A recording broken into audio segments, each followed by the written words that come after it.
గారి జయంతి సందర్భంగా ఆయన నటించిన చిత్రాల్లోని కొన్ని సన్నివేశాలు చూశారు కదా. ఇక ఈ రోజు మంచి మాట. అతి సర్వత్రా వర్జయేత్. అతిగా ఆశపడ్డం, అతిగా ఆవేశపడ్డం, అతిగా తినడం, అతిగా నిద్రపోవడం, ఇవన్నీ మనిషి. ఏవే నిద్రపోవా? జనానికి టీవీలో మంచి మాటలు చెప్పడం కాదే, తమరు కూడా పాటించాలి. లెగవే శిల్పా, లెగు. అబ్బా ఇంకొంతసేపు పడుకోనివ్వే. నీకు తిండి నిద్ర తప్ప వేరే ధ్యాసే లేదు. అదే నీ ఫ్రెండ్ అంజలిని చూడు, ఈ సంవత్సరం బెస్ట్ యాంకర్ అవార్డు వచ్చింది. చూడు. ఏంటి, అంజలికి బెస్ట్ యాంకర్ అవార్డు వచ్చిందా? వావ్, వెంటనే దానికి కంగ్రాట్స్ చెప్పాలి. ఇదిగో ఫోన్ చేస్తే ఈ టైంలో దాని ఫోన్ ఆఫ్ లో ఉంటుంది, మ్యూజిక్ ఆన్ లో ఉంటుంది. అంజలి శిల్ప రావే. ప్రాక్టీస్ మధ్యలో ఏంటి, ఎక్కడికి చెప్తారా? ఏంటి? బెస్ట్ యాంకర్ అవార్డు విన్నర్ కి కంగ్రాచులేషన్స్. థ్యాంక్స్. అదేంటి అవార్డు గెలుచుకున్నా కూడా అంత క్యాజువల్ గా ఉన్నావు? హ్యాపీగా ధూమ్ ధామ్ చేస్తావు అనుకుంటే. చేస్తాను, కానీ ఇప్పుడు కాదు. నేషనల్ డాన్స్ ఫెస్టివల్ లో పార్టిసిపేట్ చేసి నేను కప్ కొట్టేంత వరకు నో ధూమ్ ధామ్. ఎప్పుడో సంగతి నాకెందుకు, ఇప్పుడు పాటిస్తున్నావా లేదా? కాంపిటీషన్ లో కప్ కొట్టేదాకా నో పార్టీస్. కావాలంటే ఇంటికి రా, ఓ కప్పు కాఫీ ఇస్తాను. బోడి కాఫీ అదేదో నువ్వే కలుపుకుని తాగు. కంగ్రాచులేషన్స్. సారీ, మీరెవరో నాకు తెలియదు. నేను ది గ్రేట్ యాంకర్ అంజలి గారి క్లోజ్ ఫ్రెండ్ అండి. మేమిద్దరం కలిసి చదువుకున్నాం కూడా. నన్ను రాహుల్ అంటారు. ఏమంటే నాకేంటి? Anjali I'm sorry Anjali, I'm very sorry. సరే తప్పే, మొన్న ఎప్పుడో వస్తానని చెప్పి ఇప్పుడు రావడం తప్పే. కానీ ఏం చేయని చెప్పు, పనులు. డామిట్, ఆ ఇంజనీర్ కి సంథింగ్ కొట్టి కాంట్రాక్ట్ పెట్టేసరికి నా తల ప్రాణం తోక్కొచ్చింది. ఇదే నీ దగ్గర నాకు నచ్చింది అడ్డుదారులే. అబ్బా, హలో, లైఫ్ కి ఆక్సిజన్ ఎంత ముఖ్యం, లివింగ్ కి మనీ కూడా అంతే ముఖ్యం. వాటి గురించి ప్రాక్టికల్ గా ఆలోచించడం ఇంకా ముఖ్యం. అచ్చరే, ఇప్పుడు మీ వాళ్ళు నీకు ఇచ్చే జీతం కంటే ఆ ఎస్ ఛానల్ వాళ్ళు ఎక్కువ ఇస్తానన్నాను, వెళ్ళలేదట ఎందుకని? నేను నీ అంత ప్రాక్టికల్ కాదు కాబట్టి. నాకు ఫస్ట్ ఛాన్స్ ఇచ్చింది, నన్ను స్టేజ్ కి తెచ్చింది మా కీర్తి ఛానల్ వాళ్ళు కాబట్టి. మనీ మ్యాటర్స్ లో సెంటిమెంట్స్ కాదు, సెటిల్ అవ్వడం ముఖ్యం. So be practical. No way. ఓ పక్క యాంకరింగ్ ఉందిగా, మళ్ళీ డాన్సింగ్ ఎందుకు? ఒకటి కడుపు నింపుకోవడానికి, రెండోది మనసు నింపుకోవడానికి. నేషనల్ డాన్స్ ఫెస్టివల్ లో పార్టిసిపేట్ చేయాలని కోరిక తీరకుండానే అమ్మ నాన్న చనిపోయారు. వాళ్ళ కోరిక నేను సాధించాలి. మరి అప్పటి వరకు మన పెళ్లి సంగతి ఏంటేంటి, మనిద్దరికి పెళ్ళా? No chance. ఏ నాకేం తక్కువ? అందరూ మనం హీరోలా ఉన్నామంటారు తెలుసా? అంత లేదమ్మా, హీరో అంటే కత్తిలా ఉండాలి.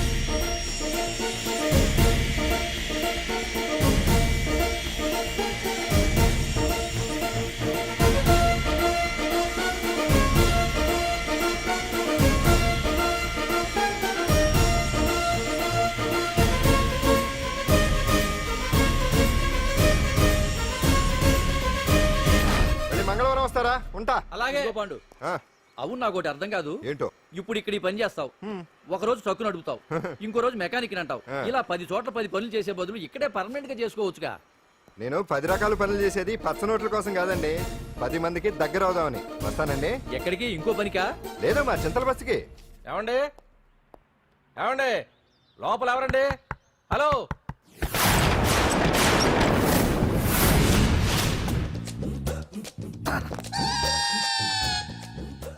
అదేంటి సార్, బంగారం లాంటి డోర్ ఉండగా కిటికీలోంచి వచ్చారు? డోర్ లో నుంచి రావడం రొటీన్, కిటికీలో నుంచి రావడం వెరైటీ. నేనేదైనా కొత్తగా థింక్ చేస్తాను. చెప్పుకో. మీ పేరు? ఉండా, సున్నుండా. సున్నుండా? తినే పదార్థం పేరు పెట్టుకున్నారేటండి విచిత్రంగా. నీ పేరేం పేరు? ఆంజనేయులు. దేవుడి పేరు ఎందుకు పెట్టుకున్నావు? ఎదురింట్లో ఉండే అమ్మాయి పేరు తులసి. మొక్క పేరు ఎందుకు పెట్టుకుంది? రొటీన్ గా ఉండేదేది నాకు నచ్చదు. నాలాంటి వాడు కూడా పూనుకోకుంటే కొత్తదనం ఎలా పుడుతుందయ్యా? కొత్తగా థింక్ చేయండి అయ్యా, వెరైటీని లైక్ చేయండి ప్లీజ్. అలాగే, మీకు కొరియర్ వచ్చింది, సంతకం పెట్టండి. పాపం ఎడం చేత్తో సంతకం పెట్టడం కొంచెం కష్టమే. మరి కుడి చేత్తో సంతకం పెడితే మీ కొరియర్ వాళ్ళు ఒప్పుకోరా? మీకు లేదు కదా అని. లేదని ఎవరు చెప్పారు? లేదని ఎవరు చెప్పారు? లేదని ఎవరు చెప్పారు? అదేంటి సార్ ఇప్పటిదాకా ఇంట్రడక్షన్ వెరైటీగా ఉండాలని. ఆరనీయుమాయి ఒడియం గుమ్మాడి ఒడియం ఎండనీయుమాయి ఒడియం ఎంతో సమయం. అరే అరే, లా ఒక్కింతే లేక కదరా ఒడియాలు పెట్టుకుంటున్నాను. ఇంకో పద్యం చదివు. అమ్మో, సత్య టీ అడిగి అరగంట అయింది, మర్చిపోయి చచ్చినట్టే. ఏంటి ఎంతసేపు అడిగి? అంటే నీకు పప్పు సార్లు ఒడియాలు ఇష్టమని ఎంత కష్టమైనా పెడుతున్నాను. తాగు. ఏంటిది? కాఫీ అడిగితే టీ ఇస్తావా? అదే ఇందాక హాల్లోంచి టీ అని పిలిచావు కదా. నేను టీ అనలేదు, నువ్వు చెప్పింది వినపడక ఏమిటి అన్నాను. ఏమిటిలో టీ ఒకటే వినిపించి. చిచ్చి, పెళ్ళం ఆఫీస్కి వెళ్ళి కష్టపడొస్తుంటే అన్ని అమర్చి పెట్టాలని లేదు, ఇంట్లో ఉండి పీకే పనేంటంట. మా వాళ్ళు నీకిచ్చి అనవసరంగా నా గొంతు కోసారు యాక్చువల్ గా డైలాగ్ నాది కదా ఆ? ఆ, ఆ, అన్నయ్య గారు అక్కయ్య గారు ఒకసారి ఇలా వస్తారా ఆ, వస్తున్నా అక్కయ్య గారు. ఏంటి అక్కయ్య?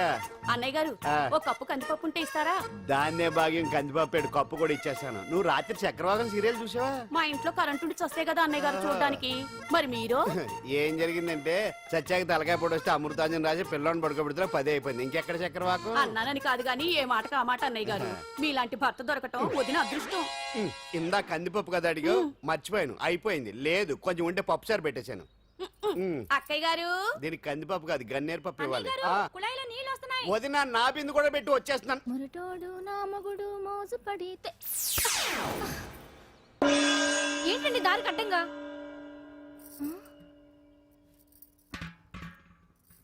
ఏమండి చెల్లెమ్మ నీళ్ళు వచ్చేస్తున్నాయట. ఏంటి ఏమైంది? ఏంటోనండి ఉలుకు పలుకు లేకుండా పడున్నారు. అవునా? ఆ, ఆ, ఏమండి ఒరే సుబ్రహ్మణ్యం సామ్యాన పూలు పట్టరండి. ఒరే జోగరావు సెంటు పట్టరా, వాసన వచ్చేస్తున్నాడు. ఐస్ కూడా పట్టరా. ఇప్పుడు అవన్నీ ఎందుకండి అన్నయ్య గారు? ఇంకా నీకు బొట్టు ఖర్చు పూల ఖర్చు లేదమ్మా. బావ నీకు న్యాయం చేసి వెళ్ళిపోయాడు. నాకు అన్యాయం చేసిపోయారు. రాత్రి వంకాయ కూర వండమంటే వండి పెట్టారు ఏంటి కదా మరి? ఏమైంది? దేవుడా. ఎల్ఐసి పాలసీ కట్టమంటే కట్టకుండానే పోయాడు నా పోతే దేవుడా. గుట్టే దేవుడా. కట్టేయడం ముందు చెప్పాడు రేయ్, దేవుడా. మొగుడు పోయి ఆమె ఏడుస్తుంటే నవ్వుతావేట్రా? నీకు నూరేళ్ళు ప్రపంచంలో ఎవరు చచ్చిపోయినా రొట్టెనిగా ఏడవడమేనా? కొత్తగా తెచ్చేయండి.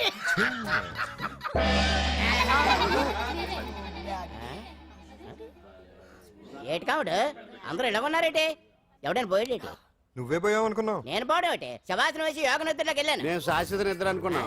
ఎలా పాడ లేకుండా ఆసనాలు ఏంటి ఆంజనేయులు? వ్యసనాలు ఉంటే తప్ప కానీ ఆసనాలు వేస్తే తప్పటి పండు ఇదిగో నేను ఇలా ఆసనాలు వేయబట్టే ఇంత స్ట్రాంగ్ గా ఉన్నాను. యంగ్ వైఫ్ ని మెయింటైన్ చేస్తున్నాను. లేకపోతే ఈళ్ళగా పెళ్ళం చెడు మొగుడులేక అలా ఉండిపోయింది. పదండి వదిన, నీళ్ళు ఆగిపోయి టైం అయింది. రాసి వెళ్ళమ్మా నిద్ర ట్రస్ట్.